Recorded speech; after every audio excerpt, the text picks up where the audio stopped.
Bismillahirrahmanirrahim. Siapakah yang memperkenankan doa orang yang kesulitan apabila ia berdoa? Siapakah yang berhak menjadi tempat mengadu orang-orang yang dilanda kegelisahan, kesempitan, kesulitan, dan kesedihan? Kepada siapakah mereka harus memohon pertolongan? Siapakah yang layak menjadi tempat bergantung, memohon, meminta, dan meratap semua makhluk? Siapakah yang berhak menjadi gantungan hati dan selalu diucapkan oleh lidah manusia? Tak lain adalah hanya Allah yang tidak ilah selain Dia.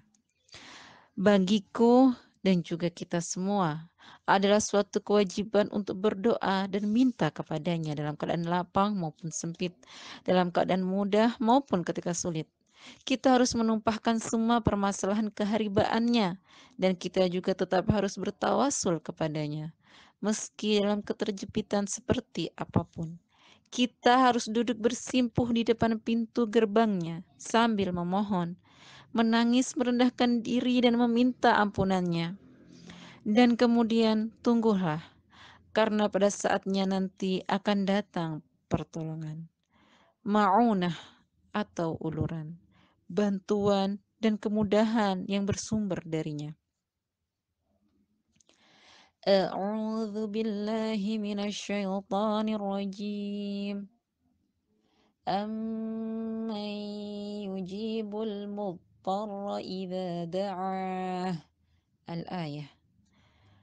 Atau siapakah yang memperkenankan doa orang dalam kesulitan apabila ia berdoa kepadanya? An-Naml 62. Jawabannya adalah Allah lah yang menyelamatkan orang yang tenggelam, memberi jalan keluar orang-orang yang mengalami kesulitan, menolong orang yang dizalimi, memberi petunjuk orang yang sesat, menyembuhkan orang yang sakit, dan meringankan beban orang yang mendapat cobaan. A'udzu billahi minasyaitonir rajim.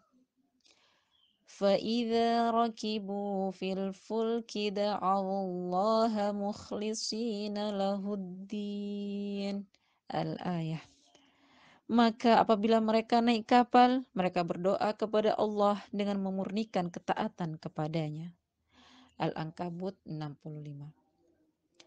Di sini kita tidak akan memaparkan doa-doa pengusir rasa duka, gundah dan sedih.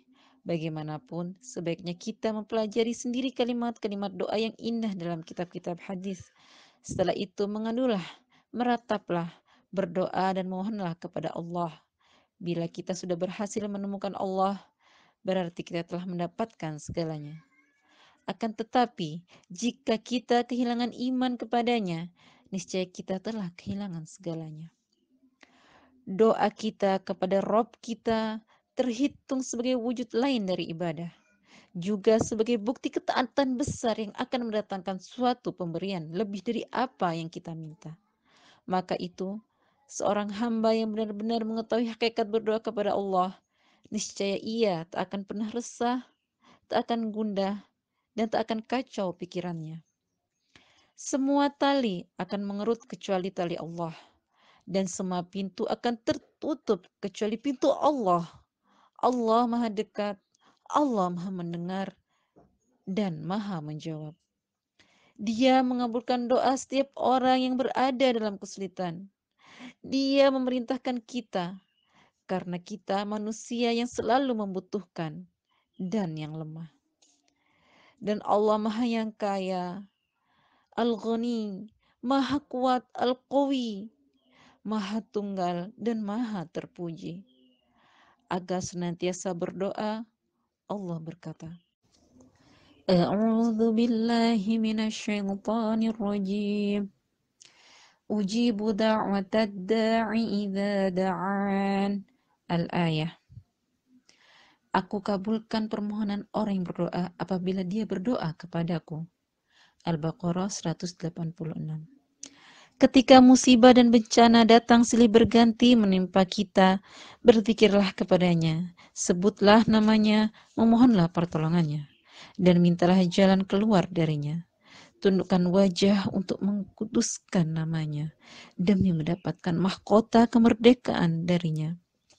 Lekatkan hidung pada tempat kita bersujud kepadanya, agar kita mendapatkan keselamatan. Angkat kedua tangan kita, buka kedua telapak tangan kita, perbanyak memohon kepadanya. Jangan pernah bosan meminta kepadanya. Dan jangan pernah berpaling dari depan pintunya. Harapkanlah kelembutan kasih sayang darinya. Nantikan pertolongannya. Nyaringkan suara kita tatkala menyebut namanya. Dan selalu berbaik sangkalah kepadanya. Curahkan seluruh waktu kita untuknya. Dan mari beribadah kepadanya dengan tekun. Agar kita mendapatkan kebahagiaan dan kemenangan. Allahu a'lam.